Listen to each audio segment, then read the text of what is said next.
of Isaiah chapter 21 in the King James Version. The burden of the desert of the sea, as whirlwinds in the south pass through, so it cometh from the desert, from a terrible land. A grievous vision is declared unto me. The treacherous dealer dealeth treacherously, and the spoiler spoileth. Go up, O Elam, besiege, O Medea. All the sighing thereof have I made to cease. Therefore are my loins filled with pain. Pangs have taken hold upon me, as the pangs of a woman that travaileth. I was bowed down at the hearing of it. I was dismayed at the seeing of it. My heart panted. Fearfulness affrighted me. In the night of my pleasure hath he turned into fear unto me. Prepare the table. Watch in the watchtower. Eat, drink, arise, ye princes, and anoint the shield. For thus hath the Lord said unto me, Go, set a watchman, let him declare what he seeth. And he saw a chariot with a couple of horsemen, a chariot of mules, and a chariot of camels. And he hearkened diligently with much heed. And he cried, A lion! My Lord, I stand continually upon the watchtower in the daytime, and I am set to my ward whole nights. And behold, here cometh a chariot of men with a couple of horsemen.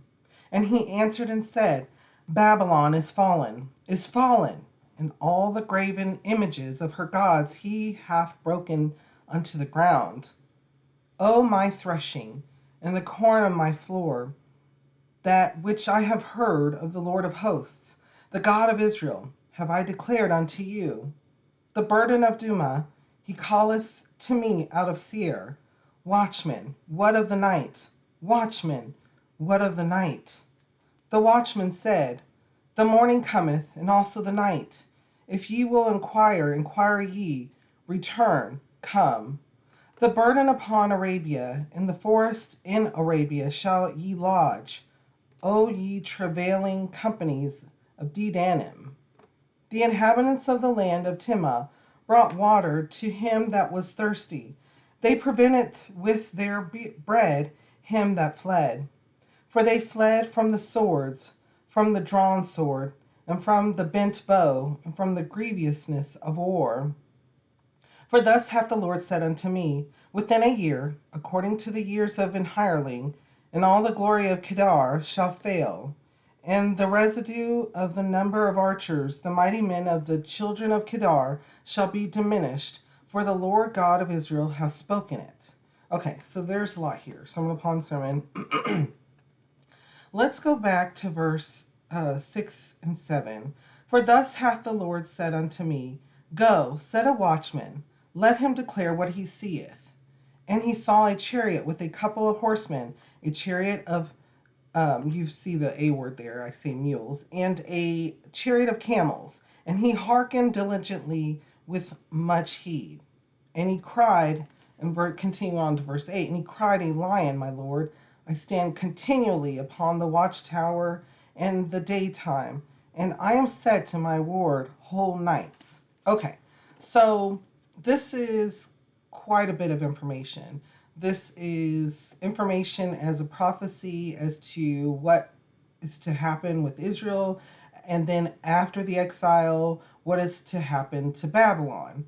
And so, reading this, you're seeing that Isaiah is providing Israel a prophecy as to what's to come, and the reason for and actual events that will be happening according to the word, according to the Lord.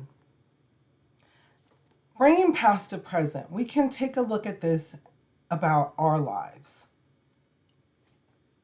For thus hath the Lord said unto me, Go, set a watchman, let him declare what he seeth.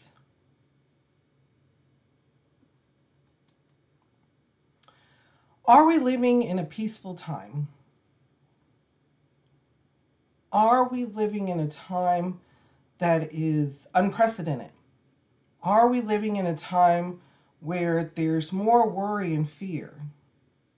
Or are we living in a blessed time where there's blessings all around, where there's love and encouragement and helping one another and helping the neighbor?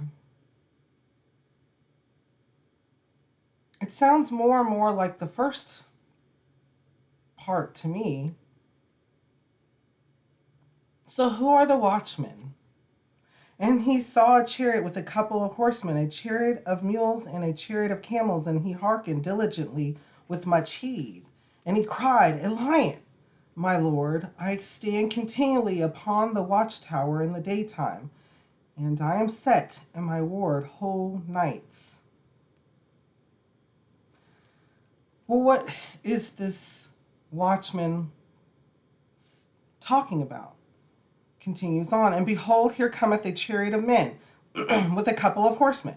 And he answered and said, Babylon is fallen, and all the graven images of her gods he hath broken unto the ground. Does it seem like we are being discouraged? Does it seem like not only being discouraged, but also put in a light? When we walk in the Lord's image, when we walk with the Lord, right, we are seen and we are felt. We are felt as something that is holy, that is part of love, part of the fruits of the Spirit, the good tree. And yet sometimes it feels like, for some reason, that is looked not so well upon. So, what are the watchmen? Who are the watchmen? This is a question for you. I know we're going to start off the Bible study with a question for you. What is it that is about the watchman? What is the importance of the watchman?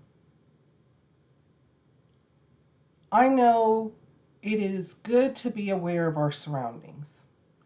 It is good to be aware of what's going on and not pass judgment and not pass and jump to conclusions as well. But it's also a time for a leaning in. So Isaiah is crying out as a person to the watchmen, and the watchmen are relaying this information and through a prophecy, through a vision. And what the watchmen are seeing is the downfall of Babylon. What was Babylon? Why does it feel like it is important today for there to be watchmen? Before we go on, though, what kind of thoughts or feelings come to your mind when we read over this? How does it make you feel? What does it make you think?